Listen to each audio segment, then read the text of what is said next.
¿Qué tal? Buenos días a todos. Mi nombre es Nahuel González y hoy, desde ya les agradezco la invitación. La idea es poder charlar acerca de lo que son las tecnologías para la inclusión y en particular, como subtítulo, la tecnología justamente como medio equiparador de oportunidades. El desarrollo de una persona se condiciona, entre otras cuestiones, por su contexto y por las barreras que puede encontrar a lo largo de su vida. Cuando hablamos de barreras pensamos en barreras arquitectónicas, barreras sociales, barreras comunicacionales. Entonces justamente la Convención de los Derechos de las Personas con Discapacidad en el artículo 19 pone el foco en lo que es la autonomía y la vida independiente y cómo desde el Estado se tienen que garantizar los diferentes medios para que esa persona pueda desarrollarse con plenitud. Cuando hablamos de equiparar, hablamos justamente de brindarle a cada persona la herramienta que puede necesitar para poder desenvolverse correctamente y no a todos lo mismo. Entonces justamente la idea es poder charlar acerca de cómo la tecnología puede ayudarnos. Es decir, que la tecnología se adapte a la necesidad de la persona. En ese sentido, podemos pensar la tecnología como un medio de acceso para favorecer el acceso a la información, a la educación, al trabajo y no menos importante también al ocio. Cuando hablamos en relación a lo que tiene que ver con justamente el acceso, y que ya que estamos hoy reunidos en este caso, pensamos también en lo que son el acceso en los diferentes medios digitales, el acceso a la información. Hoy en día todos nos manejamos en las redes, todos nos manejamos con el Word, nos manejamos escribiendo notas, mandando mails, usando WhatsApp. Bueno, ¿cómo podemos accesibilizar o qué barreras justamente podemos encontrar en ese sentido? Podemos encontrar dos dificultades. Una orientada a lo que es el acceso físico. Es decir, yo no puedo utilizar un teclado convencional, o no puedo utilizar un mouse convencional, o no puedo ver, o no puedo escuchar. La otra que tiene que ver con las dificultades en el contenido o en la presentación, es decir, que vamos a hablar acerca de lo que son adecuaciones de contenido en ese sentido. Jimena justamente recién estaba hablando acerca de las opciones de accesibilidad. Las opciones de accesibilidad que trae Windows y traen diferentes sistemas operativos son aquellas herramientas que están presentes en la computadora y que nos permiten, por ejemplo, trabajar con colores contrastantes, si yo tengo baja visión, es decir, por ejemplo, colocar el fondo de blanco o el fondo de negro, con colores como el naranja que me permitan facilitar la lectura. Ajustar el tamaño de la fuente, es decir, que los mismos iconos, por ejemplo, el texto pueda estar en un tamaño mayor o de otro color, o el icono de mayor tamaño. Ajustar opciones del teclado y del mouse. El teclado, les hago una pregunta que siempre hago. ¿Cuántos usaron una máquina de escribir alguna vez? Okay, hoy no me siento tan mal entonces. Cuando usábamos una máquina de escribir, ¿sí? O por lo menos jugando, ¿saben? Lo que pasaba es que tenemos dos cuestiones. La primera es si vos dejas apoyado el dedo en tu computadora, ¿qué es lo que pasa? Tenés un montón de letras que salen. Okay. Si vos tenés un tema de motricidad fina, por ejemplo, o por un tema de tono muscular y no podés utilizar el teclado, tenés dificultades al utilizar el teclado, las opciones de accesibilidad te permiten configurar el teclado como una máquina de escribir. Es decir, que vos tengas que presionar y soltar y vas a tener una única aparición de tecla. ¿Está bien? Eso se resuelve por software, es decir, una configuración. Es decir, no tengo que poner un peso para poder hacer eso y para poder brindar una herramienta más. Otra de las alternativas que estaban disponibles tiene que ver con el uso de un mouse. ¿Ustedes saben cuántas acciones puede realizar un mouse?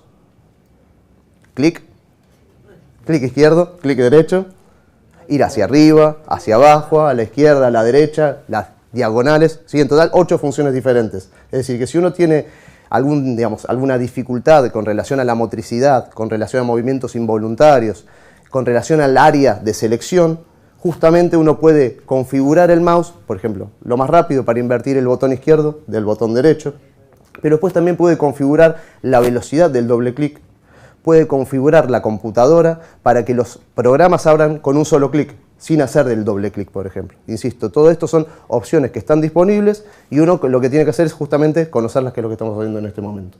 Y después tenemos herramientas para la navegación, es decir, lo que son los lectores de documentos o lectores de pantalla para personas que tienen baja visión o ceguera, para poder orientarse y poder utilizar la computadora.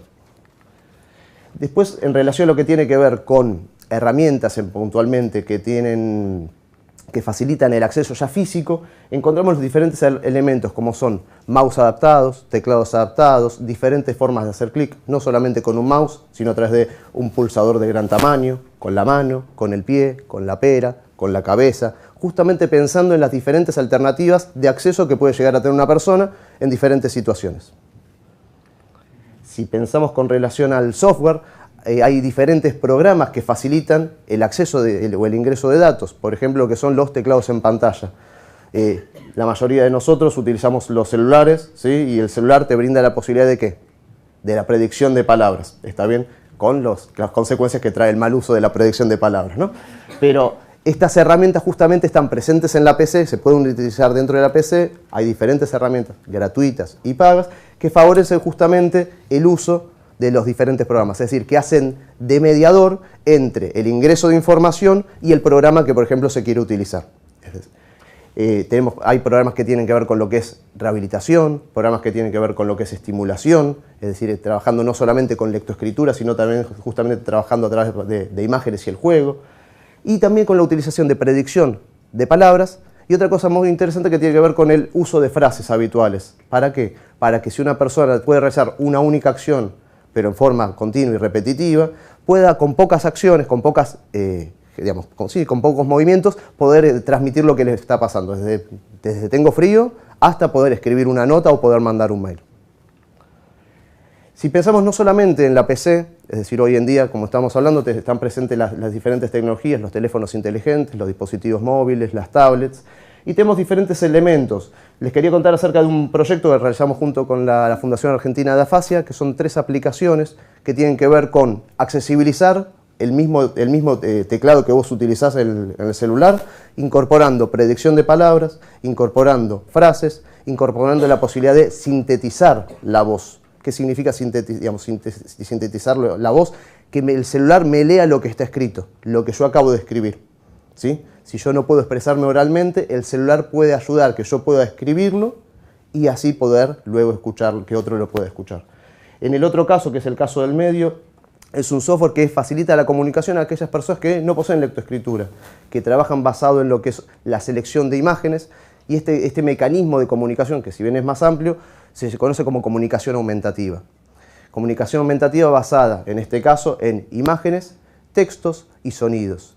Y que cada persona pueda, en ese caso, seleccionar o armar su propia plantilla de recursos en función de las necesidades. En particular con la Fundación, el trabajo que hicimos fue complementar el trabajo que venía realizando el taller de mano izquierda, el taller de herramientas que trabajaban con cuero, realizando billeteras, carteras y demás, para que las personas hagan una primera experiencia de campo, si se quiere, yendo a la ferretería a comprar la pinza específica, el material específico, que claramente no era solamente pinza y alicate, sino que tenían nombres bastante más complejos, que si tenían una dificultad en la expresión oral, no podían directamente señalizarlos. Entonces es un material que directamente lo tenían disponible en el teléfono y que se podía adecuar no solamente para la compra de una ferretería, sino por ejemplo para trabajar en relación a la autonomía, por ejemplo para tomar un taxi, tomar un colectivo, viajar en subte, comprar algo en el supermercado, ¿sí? Para poder justamente favorecer la comunicación pese a no poder expresarse oralmente. El tercer caso tiene que ver con una aplicación para celulares y tablets orientada a lo que es las situaciones de emergencia. Cuando estamos en una situación de emergencia, no sé si ustedes conocen lo que son los botones antipánico, ¿sí? Es un dispositivo chiquitito que tiene un botón y le avisa a la policía, por ejemplo, o le avisa al que me está brindando ese servicio acerca de que me está sucediendo algo. Si yo no puedo expresarme oralmente, si yo quiero llamar a la policía, quiero llamar a los bomberos, tengo una emergencia médica, lo que sucede básicamente es que voy a tener muchas dificultades para poder hacerlo. Si estoy nervioso y no puedo hablar en ese momento, o estoy en una situación en la que no puedo relatarlo, justamente la idea fue desarrollar una aplicación que me permite identificar 4 causas posibles, que son emergencias médicas, los bomberos y la policía, y una cuarta que tiene que ver con la desorientación o si la persona se perdió. Esto no está pensado solamente para aquellas personas con afasia, como fue originalmente pensado el proyecto, sino, por ejemplo, pensado para personas que pueden ser hipoacúsicas, ¿sí?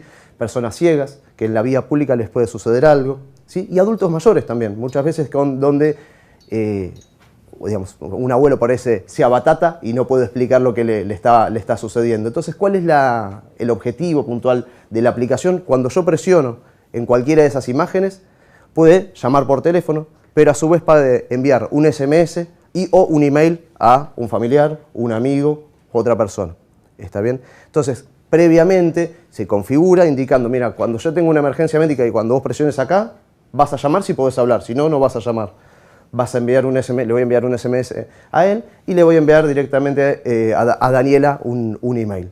En ese texto que aparece, sea en el SMS o en el email, puede estar incluida directamente la ubicación, es decir, decirle, me siento mal, estoy en Buchar 710. ¿Cómo hacer eso? Toma directamente la ubicación desde el teléfono y a partir de eso directamente llega la información. Esta aplicación, digamos, fue desarrollada, como les decía, a partir de lo que es la Fundación Argentina de Afasia, luego se fue mejorando a partir de la devolución justamente de los diferentes usuarios. Y Jimena hablaba antes acerca de la cuestión que desde la educación, digamos, no solamente trabajamos desde una única disciplina, sino que justamente la tecnología lo que permite es trabajar en forma interdisciplinaria y multidisciplinaria, favoreciendo así diferentes visiones y favoreciendo así diferentes experiencias en relación a los conocimientos que tiene cada uno.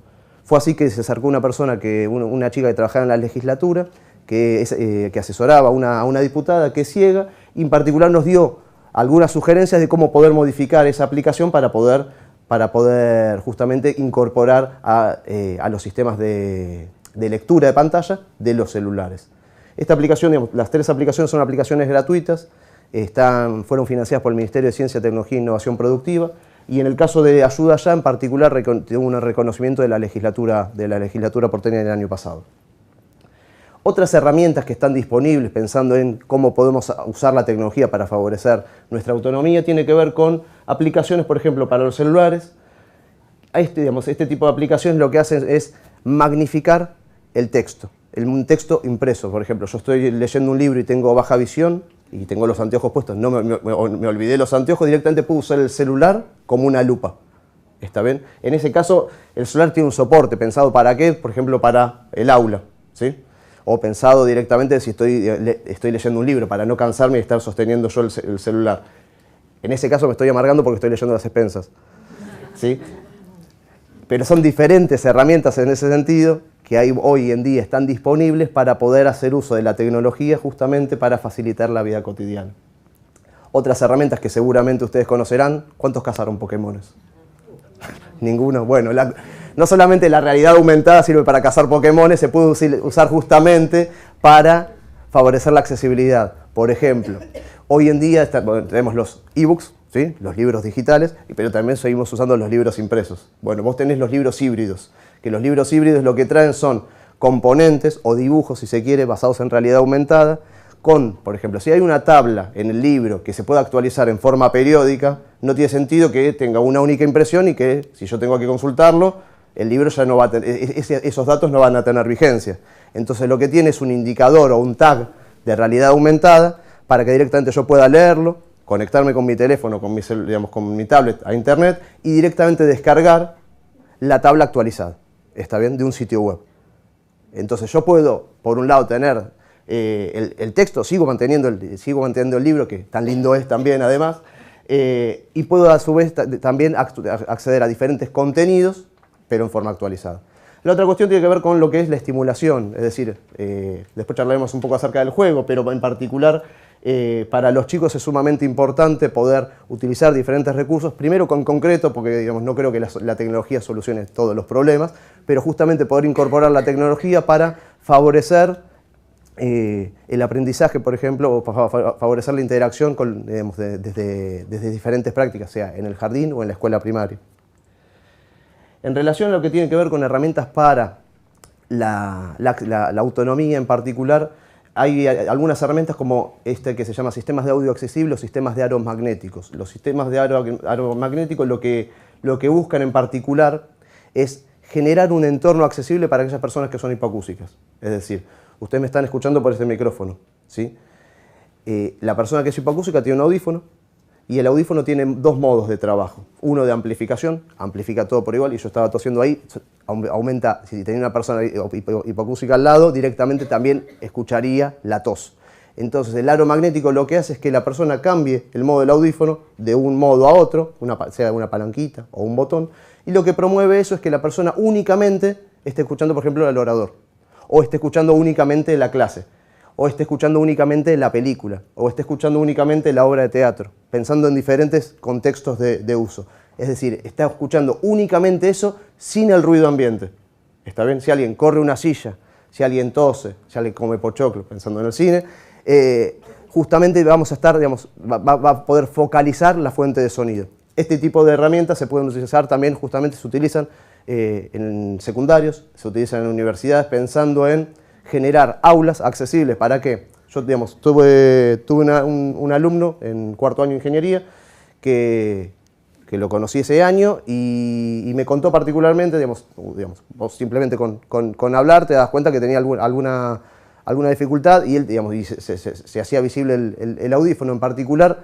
Me contaba que él había hecho toda la carrera preguntando quiénes eran los docentes que no tenían bigote, quiénes eran los docentes que no le hablaban al pizarrón, ¿está bien? ¿Quiénes eran los docentes que modulaban mejor? ¿Por qué? Porque leía los labios. Se sentaba en la primera fila y leía los labios y hizo casi 4 años de ingeniería, ¿sí?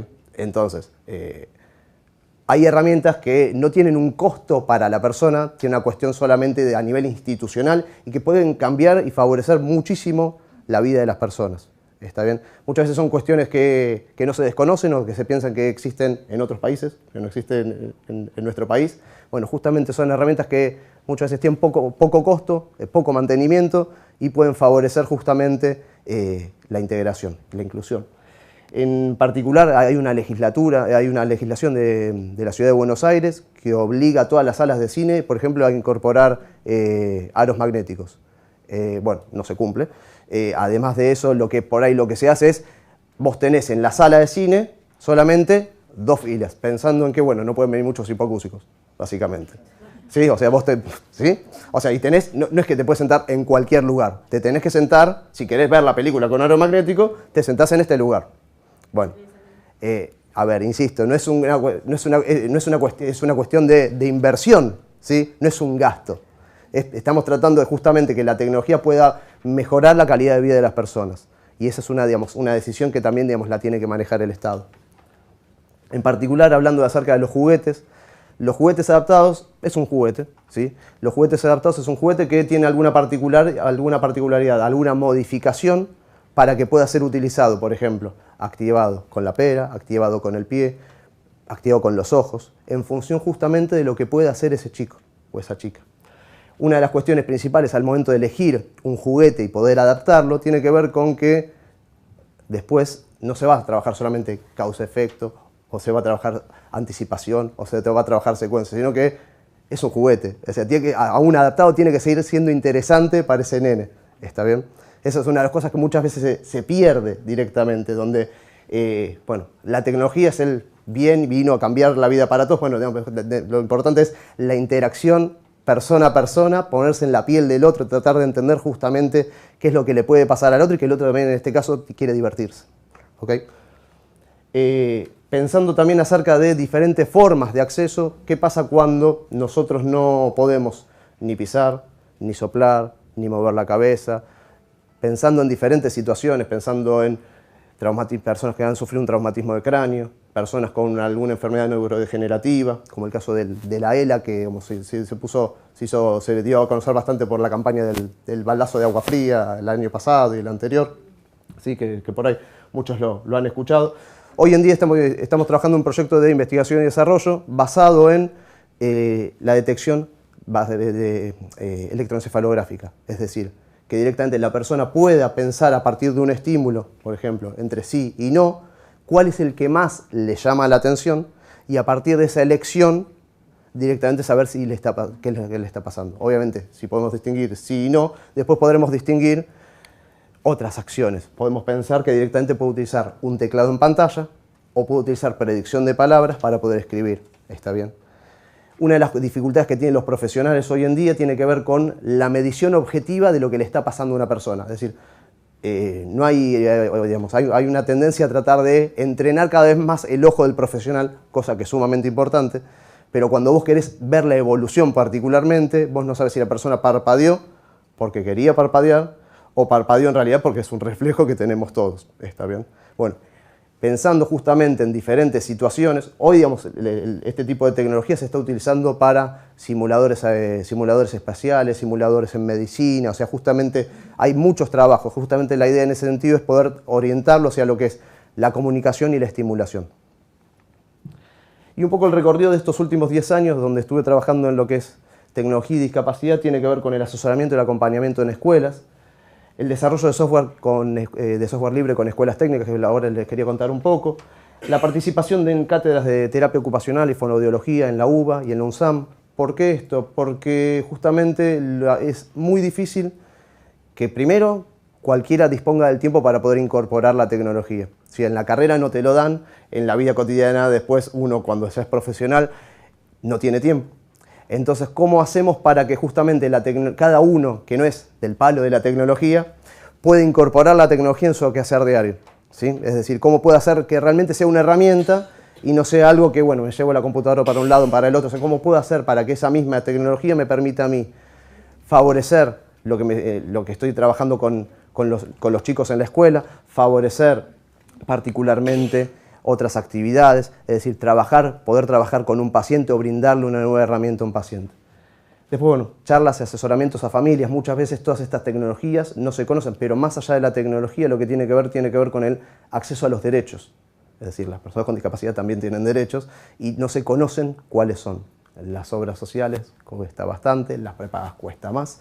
Entonces, en ese sentido, justamente creo que si lo que no se conoce no se puede reclamar. ¿Está bien? Entonces creo que una de las cuestiones más importantes es poder dar a conocer y facilitar la información para las diferentes personas. Simplemente algunas fotos trabajando con las escuelas en lo que tiene que ver con tableros de estimulación y comunicación. Algunas experiencias, por ejemplo, de desarrollo de baja tecnología con estudiantes de escuelas secundarias, por ejemplo. En el conurbano lo que pasa es que el colectivo, cuando tiene a cierta hora, no te para. ¿Sí? Entonces, ¿por qué? Porque no te ve, porque no hay luz. Entonces, bueno, ¿cómo podemos hacer, por ejemplo? Hicimos una prueba piloto, es decir, puedo hacer una pequeña valijita que directamente me permita configurar qué colectivo quiero tomar, y si yo no podía verlo, porque además tenía baja visión o tenía ceguera, directamente la valija me diga, mirá, este es acá no, por acá pasa el 152, pero en el conurbano no. Pero vos acá directamente podés configurar el número del colectivo y sostenerlo. ¿Para qué? Para que el colectivero te vea a 200 metros, que por lo menos te ve, que no tenga excusas de poder parar. ¿Está bien? Que te vea, que nos reconozcamos es otra también. La idea es contarles un poquito acerca de Creando Vínculos. Creando Vínculos fue un proyecto del que participé en el 2008, 2009, 2015 también, que tiene que ver con justamente el trabajo en red. El trabajo en red, trabajamos con escuelas, instituciones y escuelas técnicas, escuelas especiales y diferentes instituciones de la sociedad civil de Avellaneda, Wilde y Sarandí. En particular lo que se buscó trabajar en lo que es una cuestión más sinérgica, es decir, entre lo que podía aportar cada una de las instituciones en un proyecto mancomunado. ¿Cuál fue el objetivo de eso? Poder capacitar a estudiantes de escuelas secundarias en nuevas herramientas que les iba a servir para después conseguir un trabajo cuando salieran a buscar un trabajo. ¿Por qué? Porque cuando salís del secundario te dicen tenés que tener esto, y entre 18 y 23 años. Okay. Entonces, ¿cómo hacemos para que la persona, digamos, ese joven esté capacitado, tenga experiencia y además generarle conciencia social? Bueno, vamos a tratar de hacer algún tipo de proyecto que nos permita justamente favorecer la creación o favorecer, digamos, el desarrollo de esa persona. ¿Qué contrapartida le pedimos a los chicos? Que hagamos software que les sirva a las escuelas especiales. ¿Está bien? Entonces los capacitamos en diferentes herramientas de programación, que no solamente es que favorece la programación, favorece el trabajo en equipo, favorece la creatividad. Justamente el trabajo en red y el trabajo con las escuelas hacía que los chicos también tomaran dimensión acerca de lo que estaban realizando, y que hacía que cuando yo me fuese de ese proyecto, ¿sí? Ya estuviese el vínculo entre la Escuela Técnica 7, entre la Escuela 505, entre la Escuela 502, entre las diferentes asociaciones civiles. ¿Okay? Así que un poco la idea es mostrarles algunos números en realidad, que fueron 5 instituciones, 27 jóvenes capacitados en herramientas informáticas, que no solamente tenía que ver con la herramienta informática, sino con la gestión de proyectos. llegar a 414 chicos, que fue lo que había mayor cantidad de chicos, pero por un tema también en su momento de paros, no se pudo llegar a mayor cantidad, y con 45 docentes capacitados justamente en el software ese específico, no en cualquier otra herramienta, sino en esta herramienta que fue diseñada a partir de los relevamientos y charla que tuvimos con ustedes. ¿Okay? Entonces la idea es poder simplemente escuchar algunas experiencias, ahora sí, de los chicos y de los docentes. Bueno, para todos, primero que nada, decir que el curso, la verdad que me ayudó bastante, me gustó mucho, me está gustando mucho porque la verdad, desde que empecé el curso, a pesar de que empecé tarde, aprendí bastantes cosas, no solamente el lenguaje de la herramienta, sino cosas ya más globales que me van a ayudar a conseguir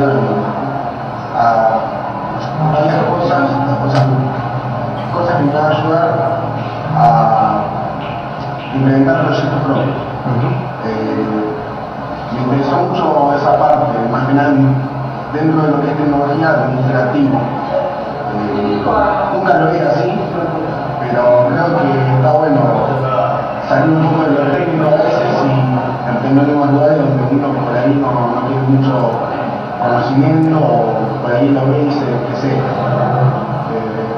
Nada, la verdad la gente muy bien, nos llamo bien todos y el profesor también bastante copado, así que saludos a todos.